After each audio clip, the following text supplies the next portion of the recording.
Ողջույն գործարալիքի եւ լրատվական ռադիոյի հարգելի լսարանին, դուք մեզ միացել եք 106 եւ 5 հաճախականությամբ կամ դիտում եք մեզ մեր թվային հարթակներից որևէ մեկում։ Եթերում է Կիսալուսնի մայրամուտը հաղորդաշարը, երկրորդ խոսափողի մոտ ձեզ համար աշխատում է Դավիթ Կապյելյանը, առաջին խոսափողի մոտ է հաղորդման հեղինակ թուրքագետ Տիրան Լոկմագյոզյանը։ Բարև ձեզ, պարոն Լոկմագյոզյան։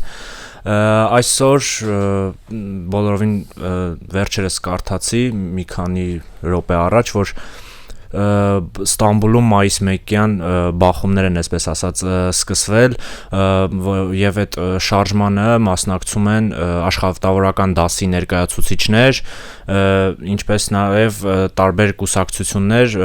բանվորական, աշխատավորական կուսակցություններ եւ նրանց դեմ կիրառվում է բիրտ ուժ, նաեւ արցունքաբեր գազ, որից տուժել են նաեւ մի քանի շարժումների եւ այդ աշխատավորական կուսակցության ղեկավարը եւ հետաքրիր այն է, որ ինչ է նրանց պահանջը, արդյոք այդ շարժման պահանջը, քանի որ նրանք ձգտում են հասնել հրապարակ եւ նրանց ուժերը խոչընդոտում են, ոստիկանական ուժերը նրանց խոչընդոտում են, ինչն է նրանց պահանջը եւ ինչու է նրանց հանդեպ կիրառվում այդ կոպիտ ուժը, քանի որ ինչպես հասկացա, սա բոլորովին նոր երևույթ չէ, եւ բազմիցս այսպիսի բաներ, այսպիսի դեպքեր արձանագրվել են եւ ինչն է պատճառը, ինչն են նպատակն ու ձգտումները։ Արդեն քանի տասնամյակ է, որ սա այսպես է, եւ պետության կառավարությունների կամ ընդհանրապես պետության եւ բանվորների աշխատավորական այդ մասաների միջև մի պայքար, մի պատերազմ է կարելի ասել, ինչպես ասեցի, տասնամյակներ արդեն իրենք ուզում են անպայման դուրս եկածնեն Թաքսիմի հրապարակը, Ստամբուլի գլխավոր հրապարակն է, Փերայի թղամասն է դա, ասենք մեր ունկնդիրներից ոմանք գիտեն այդ անունը երևի, եւ պետությունը չի թողնում, որ իրենք այնտեղ գնան, ասում են ուր ուզում եք գնացեք, այնտեղ մի գնացեք, իհարկե սա մի տեսակ բան է, մի հատ ինադի են ընկած երկու կողմերն էլ, նրանք ասում են չէ մենք պիտի անպայման այնտեղ տոնենք, անպայման գնանք այնտեղ մի հատ հավաքվենք, ինչ-որ բաներ խոսենք եւ այլն, պետությունն էլ ասում է չէ, հենց այնտեղ պիտի չգնաք դուք։ Իսկ այդ հրապարակ հասելը ինքնանպատակ է։ Կարծեք թե ինքնանպատակ է արդեն, երկու կողմի համար էլ ինքնանպատակ է դարել եւ այդ պատճառով ահագին մարդիկ ամեն տարի ահագին մարդիկ տուժում են, մարդիկ մահանում են, վիրավորվում են, ձերբակալվում են, նստում են բանդերում եւ այլն, եւ այս ամեն տարի սա սովորական բան է դարձած արդեն, ամեն մարդ գիտե որ սա կատարվելու է։ Իրենք ասելու են մենք գնում ենք, պետությունը ասել է չէ գնալու եւ այլն, եւ իհարկե մի օր առաջ արդեն այդ ամբողջ տարածքը ոստիկանական ուժերի կողմից շրջապատվում է, ամեն տեսակետով իմիջիայլոց, միայն ոստիկաններ կանգնած չեն, այլ բարիերներ են սարքում եւ այլն, որ չկարողանան անցնել, սրանք էլ անպայման փորձում են անցնեն այդ ոստիկանական շղթան, այդ երկաթյա բարիերներ եւ այլն, եւ այդ ընթացքում իհարկե բախումներ է լինում եւ ինչպես ասացինք շատ մարդ վիրավորվում են եւ անգամ զոհվում են, բայց սրա ամենագագաթնակետը եղավ 77 թվականին, երբ որ նորից այսպես բաները ժողովուրդը ուզում էր գնար բան եւ անհայտ մարդիկ մինչեւ այսօր անհայտ են կրակեցին ժողովրդի վրա, կրակեցին եւ ահագի մարդիկ մահացան, ասենք 30-ից 40 հոգի մահացավ, մի քանի 100 վիրավորվեցին, 500-ից ավել մարդ ձերբակալվեցին եւ այլն, մոտ մի 100-ի նկատմամբ դատ բացվեց, բայց հետաքրքիրը ինչ է, այս ամեն ինչը կատարվում է դուժողների հանդեպ, այսինքն ձերբակալվում են դուժողները, ոչ թե կրակողները, այլ այդ ժողովուրդը։ Դա շատ հետաքրքիր է, իհարկե հետագայում տարիներ հետո ինչ-որ տվյալներ ի հայտ եկան, որ բանի Ամերիկայի CIA-ի մատը խառն է այստեղ, իհարկե որովհետև սա քաղաքական խնդիր է։ Այսինքն խառն է կրակողների կողմից, թե կրակողների կողմից, իհարկե։ Այսինքն այդ շարժման այդ ցույցերի ինչ որ քաղաքական նպատակներ, քաղաքական խնդիր լուծելու, ուզում ասեմ, որն է իրենց կոչը, որը որ նրանք բանվորական մասան ինչ ուղղություն ունի կամ կունենա, իհարկե ցախ ուղղություն ունենա։ Դրա համար Թուրքիայում էլ ցախ ուղղությունների դեմ արդեն տասնամյակներ շարունակ բայկար կա, անգամ կարելի ասել Թուրքիա հանրապետության ստեղծման տարիներից սկսած, որովհետև տեսեք գիտեք որ հատկապես Հայաստանում շատ sense չարչրկված խնդիր է թե Լենինը օգնեց Աթաթուրքին, այո Լենինը օգնեց Աթաթուրքին, սովետները օգնեցին Աթաթուրքին, իհարկե իրենք լավ պատճառներ ունեին դրա համար եւ Աթաթուրքը կարողացավ օգտագործել այդ բանը։ Օգտագործեց ոչ միայն այդ բայկարի ժամանակ հայերի հույների դեմ եւ այլն, այլ նաեւ օգտագործեց հետագայում լավ հարաբերություններ ունեցավ սովետական միության հետ եւ սովետական միությունը սկսեց օգնել Թուրքիային որպես իր համախոհը, որովհետեւ կարծում էին որ Թուրքիան էլ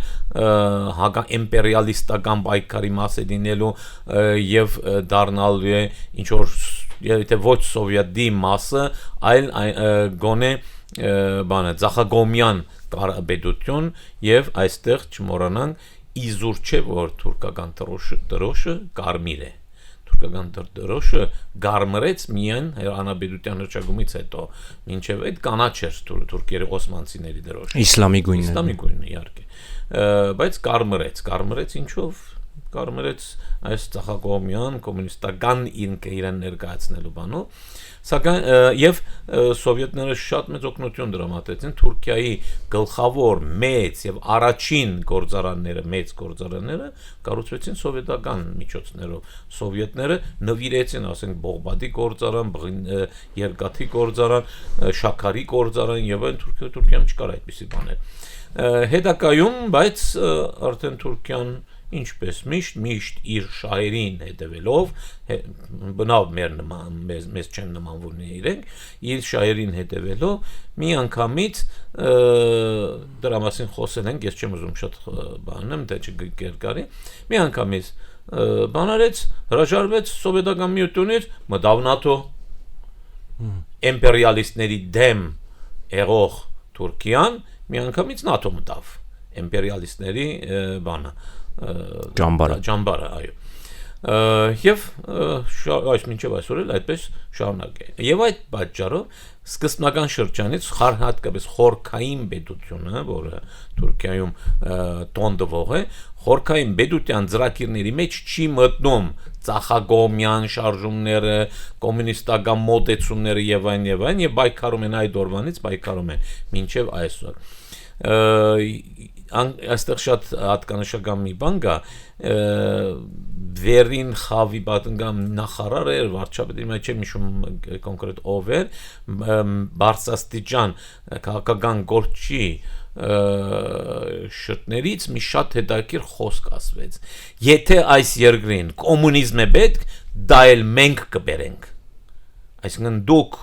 այստեղ գործ չունեք կոմունիզմ բերելու, սոցիալիզմ բերելու եւ այլն։ Այսօր մեզ պետք չէ սոցիալիզմ կամ կոմունիզմ։ Եթե պետք լինի, այլ մենք կանենք, դուք չէ, մենք կանենք։ Այսինքն խորքային պետությունը կամ ավելի ճիշտ է ինչպես ասած բայց արդյոք այսօրվա այդ շարժումը ցույցը որը տեղի ունենում Ստամբուլում այդ հնարավորությունն ու լծակները ուներ որևէ կերպ ինչ որ վարվող քաղաքականության վրա ազդելու որովհետև ճնշումը այն տիպի էր որ կարծես իրոք մի բան փոխելու էին գալիս որ այդ ձևի ճնշումը կիրառվում իրանց դեմ եթե ուղղակի տոնում էին ինչ որ բան դե իհարկե հիմքը տոնակատարությունն է, սակայն այստեղ իհարկե քաղաքականությունն է իր դերը ունի եւ կան գուսակցություններ, իհարկե փոքր գուսակցություններ, կոմունիստական գուսակցությունը կամ ցախ ուղղություն ունեցող ուրիշ գուսակցություններ ժամանակին հատկապես 60-70-ական թվականներին տարբեր բաներ կային, ուղղություններ կային, օրինակ մաոիստներ, լենինիստներ, տրոցկիստներ եւ այլն նեոկոմունիստներ են լիք այդպիսի խմբավորումներ կային, այսինքն ինչքան իստ կա իզմ կա բոլորը կային, բոլոր այդ ցախակոմյանները եւ նրանք ամեն մեկը մի խումբ կազմած իրենց տրոշներով եւ այլն գալիս էին մասնակցում էին այդ ցույցերին մայիս 1-յան ցույցերին անպայման պիտի կան եւ տաքսիմում տոնեն դա իրենց համար հաղթանակ է լինելու դա հաղթանակի խնդիր է իսկ բանը կառավարությունը պետությունը չի ուզում տա իրենց այդ հաղթանակը իրենց այդ իրավունքը չի ուզում տա եւ իհարկե պետության հետևում էլ իհարկե կանգնած է ամերիկան կանգնած էր հատկապես այն ժամանակները այս պատճառով էլ ինչ էլ կատարվում էր նման խնդիրներ նման իրադարձություններ անպայման դեպքում բանը ամերիկայի ականջներն էր երևում այդ ամեն մի այսպիսի խնդրում եւ այս 77-ին 1977-ին այո շատ կոնկրետ տվյալներ անգամ կան արդեն դրանից մի քանի օր առաջ մարդիկ են գալիս այդպես ամերիկայից իրենց ձեռքը ասենց պայսակներով բանում ամերիկան բանում գյուբատոսարնում կամ դեսպանդանը մնում են եւ նրանք են որ վերևից տանիքների վրայից որովհետեւ կրակել էր ոչ թե ոստիկանը այլ տանիքների վրայից մի քանի գետից այն էլ մի հոգի էլ չէր մի քանի գետից կրակ էր բացվել ժողովրդի վրա հենց որ իրենք արդեն մտնում էին այդ տաքսիմի հրաբարակը տարբեր փողոցներից sense խոժում էին եւ ինչպես ասեցի նորից կրկնեմ ոստիկանը չէր որ կրակեց այլ ինչ որ անծանոթ մարդիկ եւ հետաքրքիրը ինչ է այնքան պրոֆեսիոնալ էին կամ այնպիսի համագործակցություն կար պետության հետ որ ոչ մեկը ոչ բռնվեց ոչ ասենք ինչ որ հետախուզություն եղավ ոչ մի բան չեղավ ոչ չկա կան ու չկան ինչ որ մարդիկ կրակեցին բայց մինչև այսօր ոչ մեկի անունը չկա ոչ մեկը գիտենք թե ով է եւ այն բայց ինչպես ասացի հետագայում կամած ինչ որ տվյալներ ի հայտ եկան եւ ակի մարդ մահացավ եւ մարդիկ եղան որ մահացան որովհետեւ ոդի տակ ընկան պանիկա սկսվեց մարդիկ սկսան փախնել ասենք ով ընկնում էր նրա վրայով էին անցնում եւ այն այդպիսի բաներ էր կար իհարկե եւ ակին ինչպես ասացինք մարդ մահացավ սա պատմության մեջ է անցած եթե ինտերնետ էլ մտնեք կտեսնեք արյունոտ մայիս 1 անվան տակ նշվում է 77-ի արյունոտ մայիս 1-ը մնացած տարիները բակաս արյունոտ չէին իհարկե ես վստահ եմ որ այսօր էլ այնտեղ ինչ որ մարդիկ պիտի հիվանդանոցներ տեղափոխվեն վիրավոր եւ այլն գլուխը ջարդած ինչ որ թևը ջարդած եւ նրանց մի մասը իհարկե նորից պիտի ձերբակալվեն եւ դա ուժի ցուցադրություն է կամ նա երկու կողմն էլ ուզում են իրենց ուժը ցուցադրեն թե մենք ենք դերը մենք ուժեղ ենք եւ քանի որ Էրդողանը կեմալիստների բաների հետ խորհրդային պետության հետ համագործակցում է արդեն իր երկրորդ ժամանակաշրջանում դրա մասին էլ մենք խոսել ենք դրա համար չեմ մտնում հիմա Էրդողանն էլ այո չի թողնում որ այդ մարտիկ բանվորները դուրս կան տաքսիմի իսկ այդ շարժումը որ ինչ որ ձև կապ ունի են քրդական կուսակցության հետ PKK էր չէ այո տեսեք PKK-ն հատկապես եւ մասնավորապես քրդական իրանք էլ են չէ ձախակողմի այո քրդական այդ ուժեր դարբեր ուժերը, բայց հիմնականը իհարկե PKK-ն է, այո, ցախակոմյան հակում ունեն, սոցիալիստական հակումներ ունեն, իհարկե իրենք էլ կան, սակայն իրենք չեն, սա Թուրքիայի թուրքական շարժում է, հատուկ քրդական շարժում չէ, այստեղ, եւ քանի որ սա ազգային չէ, այլ քաղաքական է, թուրքերն էլ, քրդերն էլ իրար հետ կարող են մասնակցեն այստեղ։ Իհարկե PKK-ն երբեք պաշտոնապես չի մասնակցում, չի կարող մասնակցի, իհարկե, քանի որ դա ընդունվում է Թուրքիայում որպես տերորիստական կազմակերպություն եւ ամեն մեկը որ PKK-ի անունից ի հայտ կա այնտեղ, ինչ որ մի բան ասը, տեղն ու տեղը գծերպակալեն ու մի 40 տարով կնստածնեն իհարկե ինչպես ասցինք պաշտոնապես չէ բայց անպաշտոնեն եւ բազմաթիվ քրդեր կան մեջը ալևիներ կան օրինակ նաեւ որոնք նույնպես ճնշված են Թուրքիայում հիմնականում այս ճնշված մասանը ինչա հայեր կան շատ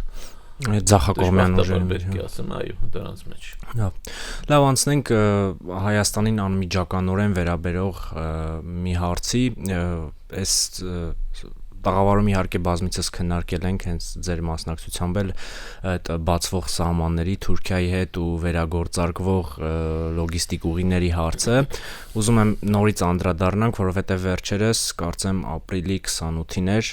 Կարսում որ տեղի ունեցավ աշխատանքային խմբերի հանդիպում թուրքական ու հայկական կողմերի որտեղ քննարկվում էին Գյումրի Կարս երկաթուղու վերականգնման ու նորից գործարկման վերականգնումն ու գործարկումը ու հետարքիր է դուք պնդում եք որ այդ ճանապարհներն ու սահմանները չեն բացվելու ձեռնտու չէ մասնավորապես հենց Էրդողանին եթե չասենք հենց Թուրքիային Էրդողանի իմիջին ձեռնտու չէ մեզ էլ ձեռնտու չէ եւ արդյոք եթե այդպես է ուրեմն ինչու են անցկացվում այս հանդիպումները, հա, այդ քննարկումները անընդհատ օրակարգի մեջ են մնում անցկացվում են արդյոք սա առավելապես նախաձեռնությամբ է կամ ում է քիչ թե շատ ձեռնտու, հա, այս անցկացումը, այս օրակարգում պահել է այդ հարցի, եթե ձեր պնդմամբ ամենևին հնարավորություն չկա որ բացվեն այդ ճանապարհները։ Աչքակապություն է։ Ժողովրդի նկատմամբ աչքակապություն է վեն սպառված երկու կողմն էլ ինչպես ասացի մեզ էլ ձեռնտու չէ եւ քանի որ մեզ ձեռնտու չէ մեր կառավարությունը ամբողջ ուժով լծված է այդ գործին սակայն հիմնականում դա բանը հատկապես այս ժամանակաշրջանում նախընտրական PR-ի խնդիր է եւ թուրքերն էլ քանի որ ուզում են որ այս կառավարությունը իշխանության գա որովհետեւ իրենց եւ դա ես չեմ ասում իրենք են ասում հենց Էրդողանը ասել է քանի անգամ եւ դրա համար որպես օգնություն մեկ ժամանակ առ ժամանակ ինչ որ մի շարժում են անում թե ժողովուրդն էլ մտածի թե ահա տեսեք թուրքերն էլ արդեն սկսել են աշխատել տեսեք քանի տարի է փակ է այդ սահմանը 30 տարուց ավել է չէ 30 տարի փակ սահմանը միանգամից 3 տարի առաջ մոտավորապես որոշվեց որ բացվելու է ու տեսեք 30 տարի փակ 3 տարի էլի փակ, բայց ասում ենք, որ պիտի բացվի, անգամ հիմի էլ բացվի, դա ում է պետք այդ սահմանը, նորից եմ կրկնում, ում է պետք, եթե հայն էլ չի օգտագործելու այդ սահմանը, թուրքն էլ չի օգտագործելու այդ սահմանը, հիմի դա աչքակապություն չի, դա ինչ է, ասենք պատկերացրեք, Գերմանիա և Ֆրանսիայի միջև սահման գա, որը բաց է, բայց երկու երկրի ժողովուրդներն էլ չեն կարող օգտագործել այդ սահմանը։ Հիմա դա ինչ է։ Դե եթե մի կողմ թողնենք քաղաքական ու որոշակի շրջանակների գաղափարական այդ խոչընդոտները սահմանի բացման, այդ ամենևին սոցիալ-տնտեսական առումով կարծում եմ տեղ ունենք ասելու, որ ինչ որ ձև որոշակի շրջանակների կարող է ձեռնտու լինել։ Օրինակ գործարար շրջանակներին որոշ։ Բայց գործարարն էլ չի կարող անցնել այնտեղով։ Հիմա թե բացվելուց հետո։ Բացվելուց հետո։ Այսինքն չհասկացա։ Այսինքն չի բացում այդ սահմանը մեզ համար։ Եթե ես չեմ անցնում, ուրեմն իմ ապրանքն էլ չի անցնում, ընդհանրապես ապրանքի մասին խոսք չկա արդեն։ Խոսում է դիվանագիտական паспорт ունեցող մարդկանց եւ երրորդ երկրի քաղաքացիների համար։ Ոչ բան չկա։ Արդեն այդ սահմանը, մի հատ նայեք այդ սահմանին։ Այդ սահմանում մի հատ ներգամուրջ կա Ախուրյանիկ այո մի հատ բանը մեքենա կարող է անցնի այսինքն երկկողմանի էլ չէ մի հատ մեքենա այդ սահմանը ոնց է ուզում օգտագործեք բեռնափոխադրության այն էլ մեծ ծավալների եթե երկաթգծի մասին է խոսքը այս բան այդ հիմա մի րոպե երկաթգիծը նոր սկսեցին խոսել ինչեւ այսօր գնում էր ցամաքային ճանապարհի մասին եւ պայմանավորվածությունը ցամաքային ճանապարհի մասին էր դեռ երկաթգծի մասին միայն խոսք կա դա պայմանավորվածություն չկա ոչ մի բան չկա միայն խոսք կա ինչու՞ այդ երկաթգիծը աշխատում էր մինչեւ այդ սահմանի փակվել է 93-94 թվականին դա աշխատում էր Նավթիկ գնում գալիս էին հայերը հատկապես արետուր էին անում գնում էին Ղարս եւ այնտեղ ապրանք էին վաճառում ապրանք էին առնում բերում դա էր մեր ճանապարհը բայց փակվեց բայց հիմի դեռ առաջի հերթին մենք սպասում ենք որ ցամաքային ճանապարհը բացվի ոչ թե երկաթգիծը բացվի Եթե երկաթգիծը բացվի, հավատացեք, դա էլ երրորդ երկրի քաղաքացիների համար, երրորդ երկրի բեռների համար է լինելու։ Այսինքն Ադրբեջանից եկող Թուրքիա գնացող բեռները կամ հակառակողությամբ։ Ոնց որ ցամաքայինում դու չես անցնելու, երկաթգծով էլ դու չես անցնելու, այսքան པարզ է։ Հիմա 30 տարի սպասեցինք, որ ինչ որ մի բան շարժվի։ Ինչ որ մի բան 3 տարի առաջ շարժվեց, 3 տարի առաջ միայն խոսք եղավ, խոսք տրվեց, ասենց, մինչև հիմա ոչ մի շարժ չկա Թուրքիայի կողմից։ Դրա համար 6 ամիսը 1 Նեգել տեսնում ենք, որ ասենք Ղարսի քաղաքապետը եկել է սահմանը, նայել է, խոսել է ինչ-որ, բացվում է, ասում են, հետո էլի քնում է մի 6 ամիս, հետո 6 ամիս հետո երբ որ պետք է, ինչ-որ բան, ինչ-որ շարժ է պետք, ինչ-որ մի երկու հոգի գալիս են, ինչ-որ մի բաներ են ասում, եւ այն ու գնում են էլի 3 տարի անցավ այսպես։ Ասենք եթե այսօր էլ բացվի, որը ես վստահ եմ որ չի բացվելու, եթե շատ անհրաժեշտ չէ հենց քաղաքական առումով մինչև Հայաստանի ընտրությունները չի բացվի, եթե չբացվեց մինչև ընտրությունները, ուրեմն վստահ եղեք որ էլի մի քանի տարի չի բացվելու մինիմում։ Հիմա ասենք թե բացվեց, հենց այսօր բացեցին։ Մեզ պետք չէ, այդ մենք չենք կարող օգտագործենք, մենք չենք կարող օգտվենք այդ սահմանից։ Հիմա շատերը ասում են որ դա սա առաջին քայլը կլինի, հետո բանել, մեզ համար էլ թույլ կտան։ Ընկեր, եթե 30 տարի փագեր, 3 տարի էլ այսպես գնաց եկավ չբացեցին։ Եթե հիմա բացեն, հիմի քանի տարի պիտի սպասենք որ մենք էլ անցնենք։ Էլի 33 տարի։ 3 տարի թե 33 տարի։ Այսինքն օդի մեջ բան է։ Սրանք երևակայություններ են, եւ ժողովուրդը, որոնք որ ուրախանում են դրանով, իրենք էլ կոնկրետ մի բան չգիտեն եւ չեն կարող ասեն։ Ասում են, դե կարող է մի օր էլ մեզ համար բացվի, սա է։ Այսինքն ինչ որ ցանկություն, այդ ոչ ծրագիր կա, ոչ կոնկրետ մի բան կա, մի ցանկություն կա, հավատք կա, ավելի ճիշտ է, հավատք կա։ Կներեք, ես հավատում եմ միայն Աստծուն։ Հողի վրա ես ոչ մի բանի չեմ հավատում։ Առավել եւս այս հարցերը։ Առավել եւս թուրքերին։ Ուզում եմ նաև անդրադառնանք առաջիկայում սպասվող Երևանում կայանալիք եվրոպական քաղաքական համայնքի ժողովներին եւ քանի որ այս պրակտիկան այդ եվրոպական քաղաքական համայնքի ձևավորվել է ուկրաինական պատերազմից հետո, այսինքն քննարկելու առաջացած մարտահրավերները բոլոր ոլորտներում, պաշտպանությունից մինչև էներգետիկ ոլորտներ, եւ Թուրքիան էլ բազմիցս փորձել է դառնալ, այսպես ասած, միջնորդի կարգավիճակ ստանձնել կամ որևէ կերպ ազդել այդ գործընթացի վրա, այդ պատճառով այդ հարցը առաջացավ մոտս, որ միգուցե նման հնարավորություններ կան Երևանում խողովակներ ձեռք բերելու այդ ուղերձներ հղելու Եվրոպային կամ ինչ որ կոնկրետ շրջանակների հետ հանդիպելու։ Թուրքիային պետք չեն այդ բաները։ Դա ավելի շատ մեզ են պետք, դրա համար մենք էլ այդ բաների դեպից ենք ընկած, իսկ Թուրքիային Էրդողանին այդպիսի բաներ պետք չեն ոչ ներքին դասարանի համար, ոչ էլ արտաքին դասարանի համար։ Մյուս կողմից հետաքրքիր չէ դեր համար ասենք կոնկրետ ժամանակաշրջանը, որ հենց հիմի հենց Հայաստանում կատարվում է այդ բանը, այդ ժողովը։ Ինչի ուրիշ երկրում չկատարվում եւ ինչի կամ 2 ամիս հետո ինչի չկատարվում, այլ հիմա է կատարվում։ Դա նորից Հայաստանի ներքին քաղաքականության հետ կապված է եւ ընտրություններից առաջ այսօրվա կառավարության զորավի կանգնելու խնդիր է։ Մի խաղաթուղթ ավել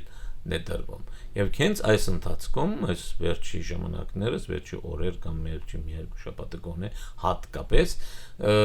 մի անգամից եվրոպական այդ բանը, ինչ ասեմ, եվրոպական կառույցները, եվրոպական պետությունները եւ այլն միանգամից աշխուժացան։ Հատկապես մեր ղեկավարի Մոսկվա այցից հետո միանգամից աշխուժացավ Եվրոպան։ Իհարկե Ամերիկան է, բայց հիմնականում Եվրոպան։ Եվ այստեղ սկսեցին ամեն օր թերթերի մեջ լրատվական մյուս միջոցների միջոցով հոդվածներ են գրվում, հարցազրույցներ են տրվում եւ այլն, միշտ նույն տեսակետով, որ գիտեք ինչ է կատարվում Հայաստանի մեջ խայտարակ վիճակ է, Ռուսաստանը հիբրիդային պատերազմ է վարում Հայաստանի նկատմամբ եւ Եվրոպայից գալիս են կանչել թե մենք պետք է օգնենք Հայաստանին եւ ինչպես պիտի օգնենք, ել նոր մի հատ խումբ կազմվեց, ասենք դիտորդների նոր խումբ, ինչքան ես գիտեմ 30 հոգի մնայուն եւ ընդրությունների ժամանակ 250 հոգին ավելանալու է ժամանակավորապես եւ իրենք էլ սկսելու են որպես երկրորդ դիտորդների խումբ արդեն դարբեր խնդիրներով հենց Հայաստանի ներքին խնդիրներով զբաղվելու դե այդ տարարությունն եղավ թե Մոլդովայի օրինակն են կանելու եւ այլն, բայց Մոլդովայի օրինակը ինչ էր, այսինքն այնտեղ էլ աղաղակ բարձրացավ թե վայ Ռուսաստանը հիբրիդային պատերազմ բան է անում, միջամտում է եւ մենք պետք է օգնենք, այսինքն մենք պետք է միջամտենք Պաստորեն ստացվում է որ մեկի միջամտությունը ընդունելի չէ, բայց մյուսի միջամտությունը Հայաստանի ներքին գործերին եւ ընդրություններին ընդունելի է, մեզ մոդել այդպես են ներկայացնում եւ այդպես էլ արեցին։ Եվ նույն ասում էին որ այ Մոլդովայի օրինակը պիտի այստեղ Հայաստանում կիրառենք։ Եվ հետաքրքիրը այն է որ այստեղ համարյա թե ոչ մեկը, դե իհարկե կարող է դեմ մասին չեմ խոսում, բայց նաեւ ինտիմությունը Ախր մենք նորմալ ինտիմություն էլ չունենք, դա է խնդիրը։ Ինտիմությունից էլ ոչ մեկը բերանը չբացեց թե այս ինչ է կատարվում, այս ինչի մասն ենք խոսում։ Դուք խոսում եք Հայաստանի ներքին գործերին միջամտելու մասին, Հայաստանի ընդրությունների միջամտելու մասին։ Ասում էին որ մենք պետք է սենց անենք, օգնենք, չգիտես ինչ անենք, չթողնենք, այս բանը չթողնենք։ Դու ով ես որ դու պիտի թողնես կամ չթողնես։ Այդ ես պիտի թողնեմ կամ չթողնեմ։ Ես Հայաստանի քաղաքացին կամ Հայաստանի կառավարությունը կամ ընդդիմությունը, գուսակցությունները մենք պիտի թողնենք կամ չթողնենք, դուք ով եք որ դուք եկել եք մեզ օգնելու, շնորհակալություն պետք է ասվի նորմալը, շնորհակալություն, այդ գործում դուք մի խառնվեք, ուրիշ բաներում օգնեք, ուզում եք օգնեք, այլ գերիներին ազատեք Բաքվի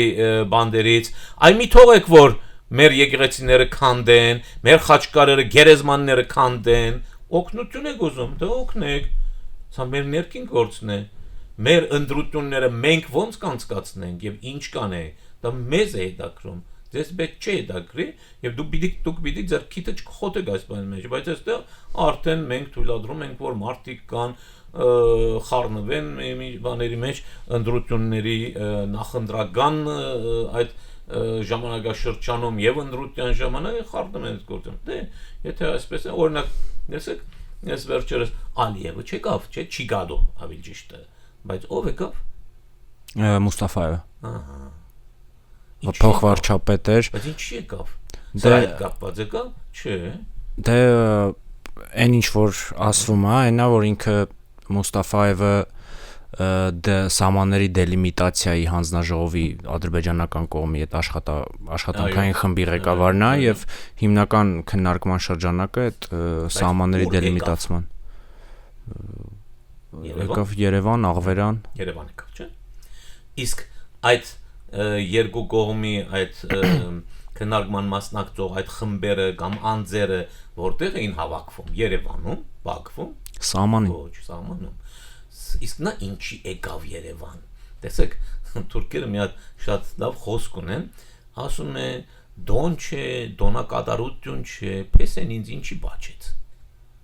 Եթե փեսեն ինձ բաչեց, հենց այն է, դոն չէ, որ ինչ շնորհավոր է բան։ Ուրեմն այս ռադակը ինչ որ մի բան կա։ Ինչ որ մի բան կա։ Ինչ եկավ Երևան եւ ինչի նա։ ինչի չեկավ ուրիշ մեկը։ Ամեն ինչ իր նշանակություն ունի։ Սա քաղաքականություն է։ Քաղաքականության Այսինքն սիմվոլիզմ եք փնտրում է, չէ՞, քանի նա ծնված էր Հայաստանում, դա դիվանագիտության մեջ ամեն ինչ իր նշանակություն ունի, պատահական ոչ մի բան։ Այսինքն դուք ուզում եք հղում անել վերադարձին բնակչության։ Այդ մարդը եկավ իր հայրենիքը, այդպես էլ արտահայտվում է։ Ես այստեղի մարդ եմ, այստեղ եմ ծնվել, ասում է, ես իմ հողերն է, իմ բաբենական տունս այստեղ է, ասում է, չէ՞, դրանից առաջ էլ ասել էր ինքը, չէ՞։ Եվ որտեղից սկսվեց այս սահմանազատումը, հենց նոր տարածքից սկսեց։ Դե այդ ամեն ինչից ինչքան էլ որ ճշմարտության հետ դիվանագիտության մեջ ձերքի շարժումները, անգամ գլխի շարժումները եւ այն ամեն ինչ նշանակություն ունի։ Ամեն ինչ նշանակություն ունի, ամեն ինչ սիմվոլ։ Բայց այդ նույն կերպ կարելի է այդ նշանակության տակ թաքցնել լրիվ հակառակ բանը։ Նու կոնկրետ այս դեպքի մասին չեմ խոսում։ Այս դեպքի մասին խոսում։ Այս դեպքի մասին խոսանք։ Ինչի իրեն ուղարկեցին, որը շատ լավ հայերեն գիտե, մերճապ հայերեն գիտե, որովհետեւ այստեղի մարդ է, այստեղ է ծնված մեծացած, այստեղ դեպրոց է գնացել։ Եվ ըստ որոշ տվյալների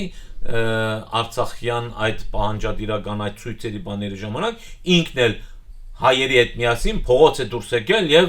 Արցախ Հայաստան է կորացել է։ Հիմա ինչ ասում։ Անա այդպեսի բան է ասում ինա։ Հիմա ճիշտ հակառակն է ասում։ Իմ հողերս իմ տունս հետ պիտի տակ ասում է, չէ՞։ Ինքը ինչի հենց իրեն ինչի դրել են այդ բանի գլխին, այդ սահմանազատման խմբի գլխին։ Ինչի ոչ ուրիշին, հենց նրան։ Ինչի հենց իր տարածքից, իր ծնված տարածքից սկսվեց այդ ամեն ինչը։ Դրանք բոլորը նշանակություն ունեն, բադականություն չկա քաղաքականության մեջ։ Արդեն ես այս բառը երևի մի 100 անգամ կամ 200 անգամ ասել եմ։ Չկա բադականություն։ Եթե ինչ որ բան կատարվում է քաղաքականության մեջ, դա բադական չէ, հենց այն չի արվում։ Կարող է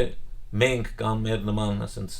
մանուր երկրներ կարող են այդպես անեն, բայց հատկապես մեծ երկրներ, լուրջ երկրներ այդպիսի բան չունեն։ Չունեն, պատահականություն չկա։ Եթե մեկը մի բան ասեց, ամեն մի խոսք կարևոր է։ Մի բան ասեց, մի բան արեց, ուրեմն դա ինչ որ մի նշանակություն ունի։ Դրա տակը պետք է, այսինքն դողատակը պետք կարդալ պետք է։ Այդ մեծ տարերով գրված կարևոր չէ, դողատակը կարդալ։ Պարոն Լոկմագեզյան, մեր եթերաժամանակը ցավոք ավարտին մոտեցավ, մենք էլ պատրաստ ենք վատագույնին եւ հույս ունենանք լավագույնի։ Այսքանով ավարտենք այսօրվա մեր հաղորդումը, շնորհակալություն զրույցի համար, շնորհակալություն հայտնենք նաեւ մեր ռադիոդիտողներին եւ ռադիոլսողներին։ Դուք լսում եւ դիտում եք Գործարար ալիքը, եթերում էր Կիսալուսնի մայրամուտը հաղորդաշարը, երկրորդ խոսափողի մոտ ձեզ համար աշխատեց Դավիթ Գաբրիելյանը, առաջին խոսափողի մոտ էր հաղորդման հեղինակ թուրքագետ Տիրան Լոկմագեզյանը։ Ստեսություն։